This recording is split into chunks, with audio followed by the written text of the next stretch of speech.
بسم الله الرحمن الرحيم. أعزائي المشاهدين، السلام عليكم ورحمة الله وبركاته، وأهلا بيكم في حلقة جديدة من حلقات جراح الأنف والأذن.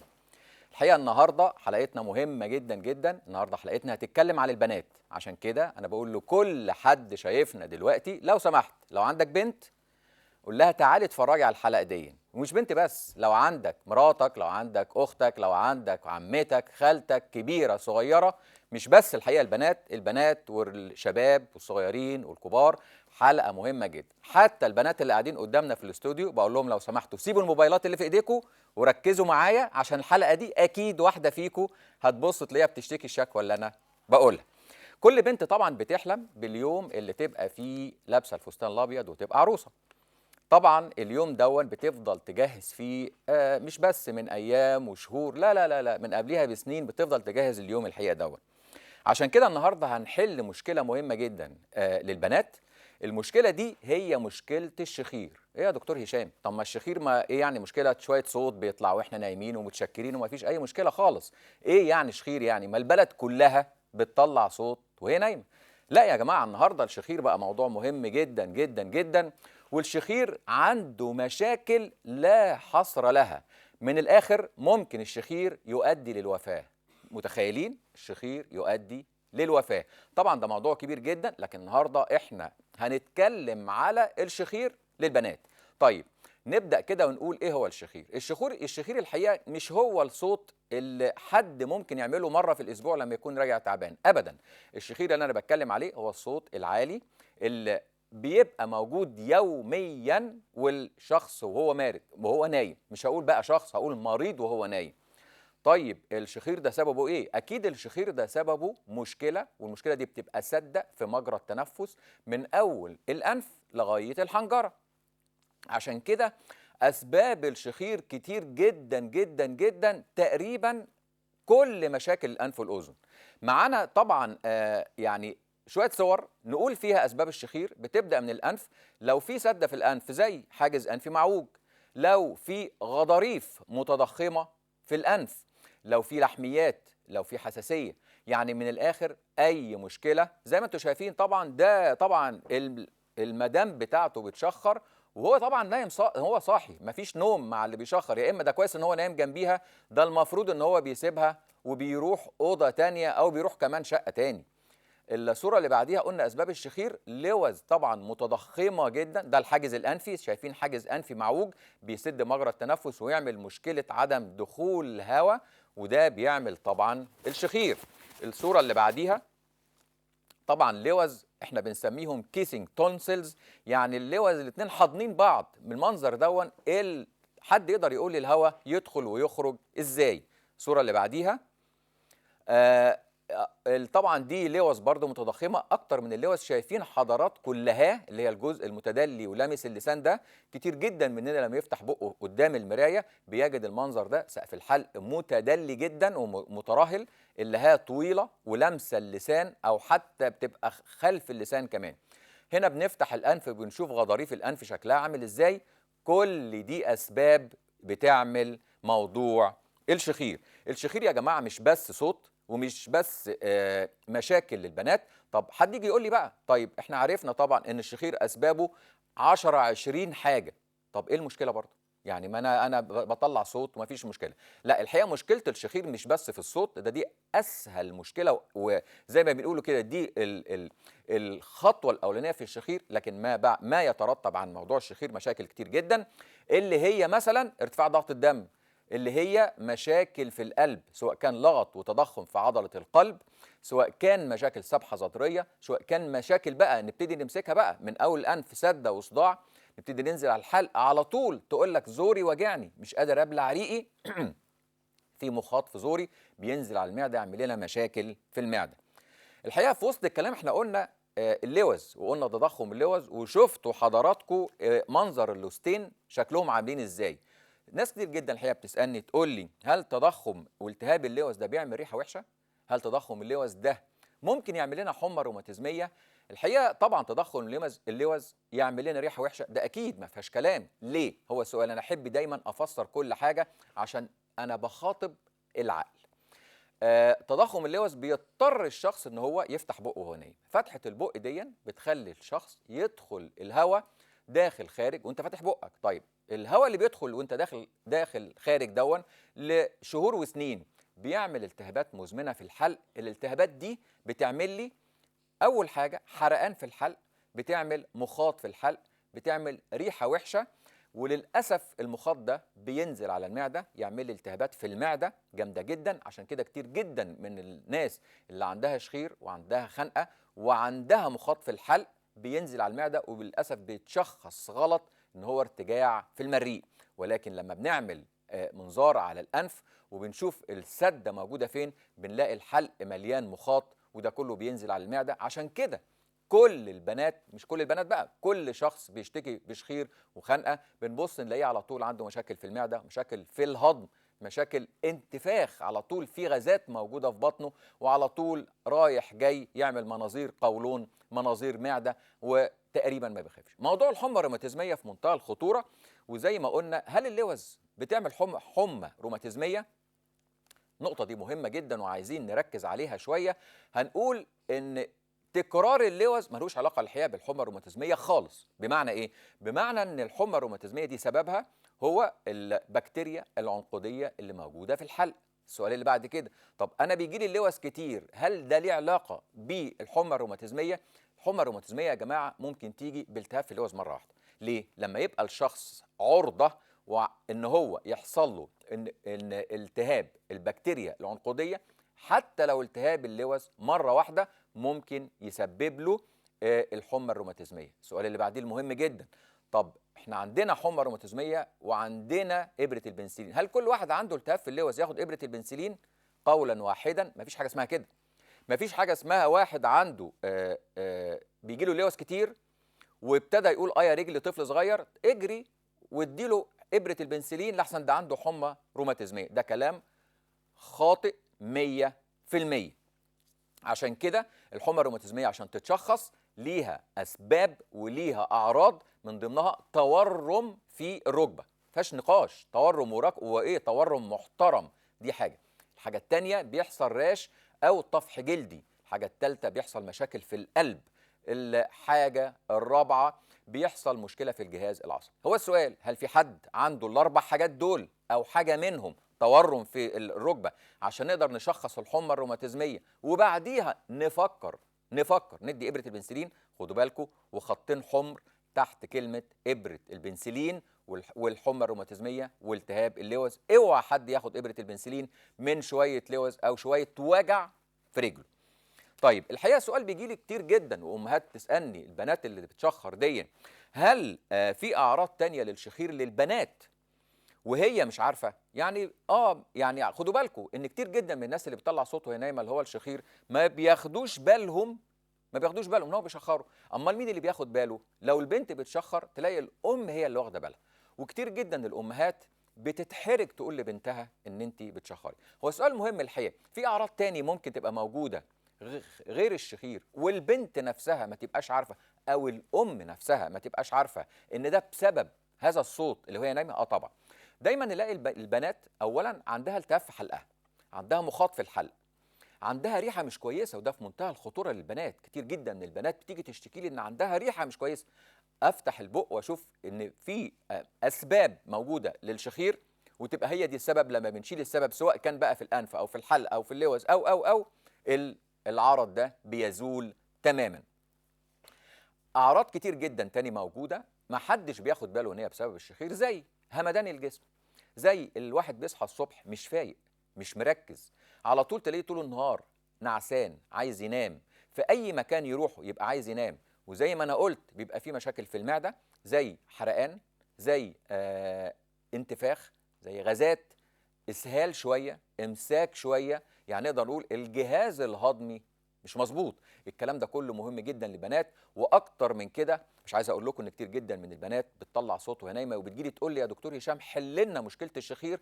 انا رافضه كل عريس يتقدم لي الا لما احل المشكله دي. انا ما عنديش استعداد ان انا اخش حياه وبدايتها يكتشف الخطيبي او يكتشف زوجي ان انا كنت بشخر وما يتبع الشخير. معانا فيديو صغير كده نتفرج عليه ونرجع مره تاني. نسمعه ونرجع مره تاني.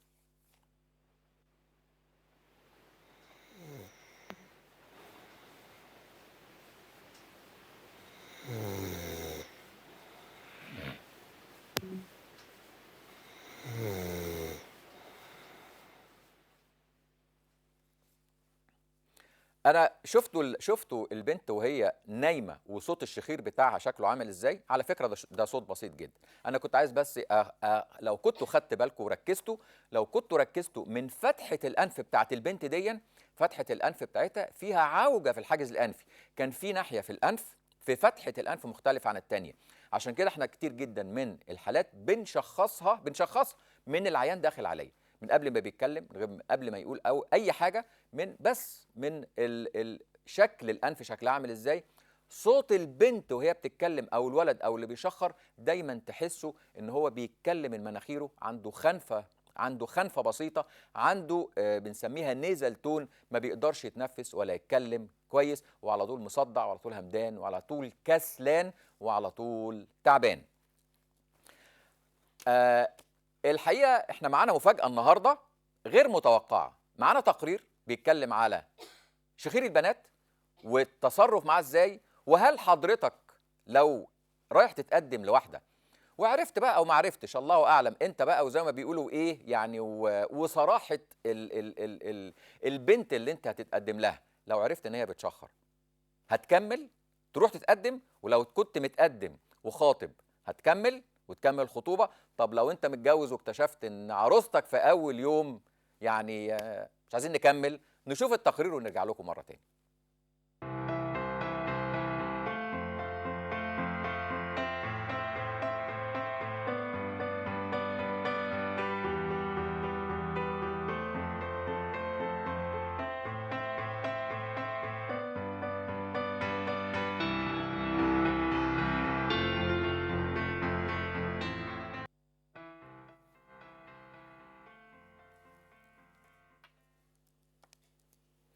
ورجعنا لكم مرة تاني. بالله عليكم ايه رأيكم في التقرير؟ تقرير هايل، تقرير فعلا فعلا بيقول موضوع الشخير شكله عامل ازاي، والناس كانت بتتكلم ايه، بتتكلم من قلبها. اللي عايز يكمل واللي مش عايز يكمل، واللي عايز يوقف واللي عايز يقول لك خلاص ما انا اتدبست، هعمل ايه؟ اتدبست فيها ويعني ربنا بقى يأجرني زي ما بيقولوا يعني. والراجل الطيب يعني اللي قال كلمتين حلوين شعر في الاخر ده، يعني ده واضح ان هو يعني ايه، يعني واضح ان هي قالت له لو سمعت صوتك بتتكلم غلط ما انتش داخل البيت. تمام. الحقيقه النهارده احنا معانا طبعا ضيفه، معانا منار اسامه، بنت اموره عندها 16 سنه. الحقيقه جات لي عندها مشكله كبيره جدا. انا مش عايز اتكلم، انا احب اسيب منار بقى تتكلم. ازيك يا منار؟ كويسة حضرتك. ومعانا طبعا مع منار والدها الاستاذ اسامه. طبعا ما ينفعش نجيب منار الا لما باباها هو اللي يقول كان بيشوفها بالليل شكلها عامل ازاي، وشكلها ايه قبل وشكلها ايه بعد. ازيك يا منار؟ ازيك يا دكتور؟ عامله ايه؟ كويس. فين الصوت الحلو العالي؟ حاضر. منار احكي لي كده الاول، انت عامله عمليه بقالك قد ايه؟ اسبوعين. اسبوعين. او 11 يوم كده. 11 يوم، كويس قوي. جيتي لي من تقريبا اسبوعين يا منار، كنت بتشتكي بايه؟ ما كنتش بعرف اتنفس، وكان الكلام بيطلع غلط، وكنت بحس بتقل في صوتي وانا بتكلم وكده، وكان في مشاكل مثلا. وغير كده كنت بنهج كتير، ولما باجي اكل لازم افضل فاتحه بقي، بفضل افتح بقي وكده. وجيتي لي عشان ايه يا منار؟ يعني انت جيتي لي عشان تكشفي عشان اشوف ايه اللي فيا ده يعني. ايه اللي فيكي، وكان نفسك ايه اللي يتغير فيكي؟ صوتي وطريقه الكلام، والكلام كان يطلع نفسك غلط. صوتك يتغير؟ اكيد. لكن اول حاجه كان نفسك فيها ايه؟ الكلام يتعدل. والنفس اخباره ايه؟ بقى كويس قوي. لا أهم قبل حاجة. العمليه كان النفس شكله عامل ازاي؟ كان وحش، كان وحش. يعني ايش كنت عرفك لازم انهج كتير. مجرد ان انا اعمل كده وكده انهج، اتعب قوي طول يعني الوقت. مناخيري مقفولة يعني، حاجة تضايق يعني، مش حلوة. كان كنت متخيله ان بعد العمليه صوتك هيبقى كويس كده؟ ازاي؟ لا، عمري ما تخيلت يعني ازاي صوتي يعمل كده. انا قلت ماشي مناخيري هتتعدل والكلام هيتعدل، اما كون اللي صوتي يتغير. صوتك اتغير؟ و... مم. ازاي اتغير؟ حسيته بقى اخف. اخف اه. ولا ارق؟ اي حاجه. اي حاجه عايزه تغني يعني. يعني انت عايزه تقولي ان انت قبل العمليه كان همك بس ان الصوت يتعدل شويه، نص نص مش مشكله، والنفس يتعدل. نفس يتعدل. لكن عمرك تخيلت ان بعد العمليه صوتك هيبقى حلو كده؟ طب انا هسالك سؤال، اولا انت عارفه عملنا عمليه ايه؟ الحاجب الانفي. الحاجز الانفي. الحاجز الانفي. طبعا منار احنا جات لي الحقيقه، مش هقول لكم كان صوتها شكله عامل ازاي، خلينا اتكلم بصراحه. انا نص كلامها ما تحكيش، لان انا بتكلم بصراحه، نص كلامها ما كنتش بفهمه، كلامها كان داخل في بعضه. ايه يا منار مالك مش فاهم هي بتقول ايه؟ كشفنا عليها، عملنا لها منظار الحقيقه من اول انف لغايه الحلق. على فكره منار عامله اللوز وعامله اللحميه، فده معناه لكل الناس ان الدنيا سالكه مفيش مشاكل خالص. لقينا الحقيقه عندها حاجز انفي معوجه عوجه سيئه جدا، قافله مناخيرها كلها، وعامله صوتها خنفان. كان نفسي ان اجيبها لكم وتسمعوا صوتها ده اذا فهمتوا صوتها قبل العمليه. انا الحقيقه قبل العمليه وعدتها، قلت لك ايه يا منار؟ قلت الكلام هيتعدل وصوتك هيبقى حلو وتعرفي تتنفسي. هسالك سؤال وتجاوبيني بصراحه، صدقتيني؟ ما كنتش متخيله. بصراحه لا، ما كنتش متخيله في حكايه الصوت. ما كنتيش متخيله؟ في حكايه الصوت دي ما كنتش مصدقاها. قلت ابو منار فعلا. احكي لنا بقى، يعني منار قبل العمليه انت جايبها لي ليه؟ هو اولا يعني انا كانت مشكله بالنسبه لي ان انا بشوفها مش عارفه تنام، بقها مفتوح على طول. يا بنتي حاولي تنفسي من مناخيرك، مفيش. من وقت للتاني كل فتره بيبقى فيه دم طالع من بقها. دم؟ يعني من فترات كده، يعني كل اسبوع مره او مرتين كده. فانا طبعا مش عارف الوضع ايه. اما اتفرجت عرفت ان في حاجه، مركز اسمه مركز الدكتور هشام لعلاج الشخير. كانت حاجه بالنسبه لي مفاجاه يعني، ايه علاج الشخير ومركز متخصص. فقلت اجي لسيادتك كده والحمد لله يعني اما كشفت عليها حددت السبب واتحسنت. وانت حضرتك قلت لي قبليها، قلت لي هي هتتحسن صوتها. انا كان يهمني انها تتنفس، يعني انها تنام مرتاح، لان عدم النفس الصح اه بتخليها تقوم مرهقه اتحسنت بعد العمليه بنسبه كبيره. ازاي؟ اولا مخارج الكلام بتاعها بقى مفهوم. انا ما كنت وانا في الشغل اتصل بيها وتيجي مثلا تطلب طلب ما بقاش فاهمه. استنى منار، بعد العمليه باسبوع لما صحابك كلموكي ورديتي عليهم في بنتين ما ما صدقونيش. صدقكوش ازاي؟ قالوا لك انت مين؟ قالوا لي الصوت متغير، جايين بيقولوا لي طب انت منار؟ قلت لهم بيقولوا لي صوتك متغير او بقى حنين رقيق، حاجه زي كده يعني. معقوله؟ ولما رحت المدرسه قالوا لك ايه بقى؟ قالوا لي الكلام اتعدل وبقيتي اخف وبقيتيش بتنهجي. صوت بناتي يعني. الدنيا اتغيرت. انت نفسيتك شكلها عامل ازاي دلوقتي؟ مبسوطه؟ كتير. بقيت فرحانه يعني، الحمد لله بقيت عامله زي البنات التانية، صوتي خفيف وحلو فنوكه وبقى يعني. بيطلع صح. والناس بقت بتفهمني، الحمد محدش يقول لي لله. كلام غلط وكده. كان في حاجات تاني هي بتشتكي بيها وهي نايمه؟ الصوت بس انا ما كنتش بقول لها ليه؟ يعني طبعا دي بنت ومش واخده بالها ايه المشكله، والمشكله طبعا تبقى عند الاب، هو المفروض يتولى انت الموضوع. خايف على نفسيتها؟ طبعا. كان طبعا. هسألك سؤال بجد، اتفضل يا فندم. كان في ريالة بتنزل من بقها؟ يعني بس انا ما كنتش بنبهها يعني. ما بتقولهاش؟ لا صوت ولا حاجه. انا بعد العمليه حكيت لها قلت لها انت كنت بتعملي كذا وكان في صوت وما بتقفليش بقك خالص وهي نايمه. يعني هي ما كانتش داري؟ ده بخلاف انها بتقوم زي مرهقه، يعني زي ما يكون في مجهود عملته. يعني هي نايمه المفروض تبقى قايمه مرتاحه راحه لا، بتحس ان في مجهود عاملاه. طب سؤال تاني مهم، اتفضل. كان في ريحه في بقها؟ من وقت للتاني. كان ابتدى يبقى في ريحه في بقها نتيجه ده فتح بصوا انا ايوه. خدوا بالكم، منار قاعده قافله بقها، ده مهم جدا الموضوع ده، وبتاخد ما تتكسفيش، وبتاخد نفسها من مناخيرها كويس جدا. الصوت انا لما منار جات لي بعد العمليه باسبوع انا ما صدقتش صوتها. الحمد انا لله. يعني اللي عامل لها العمليه وقلت لها ان صوتك هيتحسن، ما صدقتش الصوت. انا تعمدت ان انا اتصل بيها بالموبايل عشان ايه يعني. انا كل الاول ما كنتش بفهم. اقول لها اديني ماما تقول لي انت عاوزه ايه. بقيت اتكلمها بالتليفون من الموبايل الحمد لله، يعني بقيت افهم. بقيت تفهم كلام. كلام الحروف بقت خارجه، مخارج الحروف بقت كويسه. منار عايزه تقولي ايه؟ عايزة اقول الحمد لله على العملية، وبجد يعني اشكرك فعلا. العمليه ديت غيرت حاجات كتير قوي فيا، حبيبتي ربنا وبقيت يكرمك. لا تقولي ايه والله رساله لكل بنت زيك عندها نفس المشكله بتاعتك؟ تقولي لها ما تسكتش على تتكسف لا وتقعد وتخبي؟ لا، تيجي تكشف، عشان دي بجد كانت عامله لي عقده. يعني تخيلي كل كلمه، كل ما اجي اكلم صحابي يقولوا لي مش فاهمين كلامك، صوتك تقيل، ما بقيتيش وطول الوقت فاتحه بقك تنفسي وكده. فده كان بيضايقني، وغير اللي انتي كل يوم لما كنت اوقات بصحى وكده الاقي الدم ده كنت بتخض وبخاف، يعني في ايه في صوتي، في ايه زوري وكده. بس لا، يعني ما ينفعش اي بنت فيها الحوار ده ما تسكتش، تروح تكشف عشان ما يأثرش عليها لما تكبر. يعني تخصص اهم حاجه، لان يعني كلمه تخصص في كذا دي مهمه جدا حضرتك يا دكتور.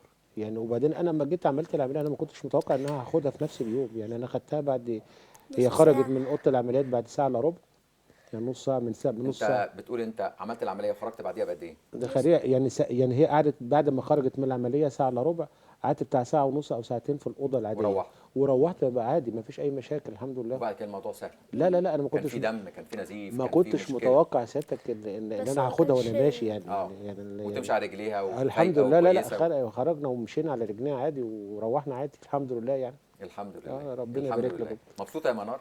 قوي قوي. قوي. كويس جدا. انا بشكر الحقيقه منار جدا، بشكر منار على تلقائيتها وتكلم عادي. بشكر ابو منار الحقيقه. احنا عايزين نقول ان عشان كده المراكز المتخصصه مهمه جدا. احنا طبعا مركز متخصص لجراحات الشخير وما يتبع هذا الشخير من انسداد في الانف وخنقه وشخير وريحه وحشه ومشاكل ضغط ومشاكل سكر. تمام. كمان انا يعني بننوه النهارده ان احنا لينا زياره ان شاء الله لاهلنا في الصعيد الاقصر واسوان. هنروح ان شاء الله في اول شهر 3. ان شاء الله احنا مركز جراحات الشخير هو مركز متخصص لكل جراحات الشخير بكل مشاكلها، من اول انسداد الانف لمشاكل السمع لمشاكل الحلق بالخنقه باللوز بعمليات التجميل الحلق بكل المشاكل دي. شرفنا ان احنا هنروح الصعيد ان شاء الله لاهلنا هناك ونقدم لهم هذه الخدمه المتميزه المتفرده. كمان الصفحه عندنا بتستقبل كل اتصالاتكم، كل تعليقاتكم، هتخشوا فيها هتشوفوا كل الحالات اللي احنا بنصورها قبل وبعد الحلقه. خشوا على اليوتيوب اكتر من 500 حاله معروضين بكل مشاكلهم. المركز متخصص، مركز جراحات الشخير، مركز اليوم الواحد بتقعد فيه 2 3 ساعات، بيستقبل كل الناس من داخل مصر وخارج مصر. النهارده مش هكلم كتير، لكن انا هاخدكم معايا لجوله في مركز جراحات الشخير نشوف هو بيقدم ايه للناس.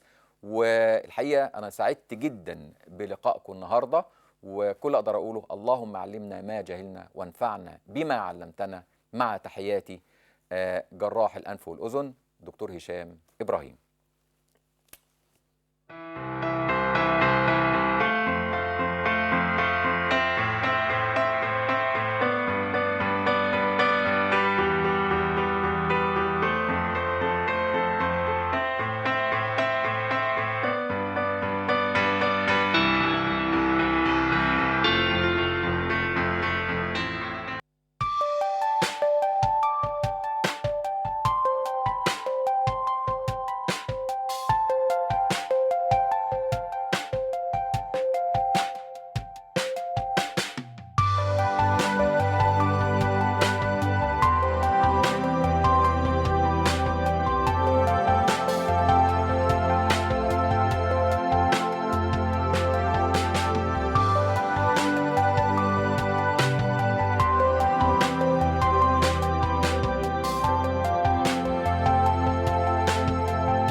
كلنا بنروح نكشف وبيطلب منا فحوصات وعملية. مركزنا بيتميز بتقديم خدمة طبية متميزة ومتكاملة، يعني المريض بيكشف ويعمل فحوصات وكمان العملية في زيارة واحدة. كمان مركزنا رائد في علاج الشخير ومشاكله، وتشخيص الشخير وعلاجه بيحتاج فحوصات دقيقة.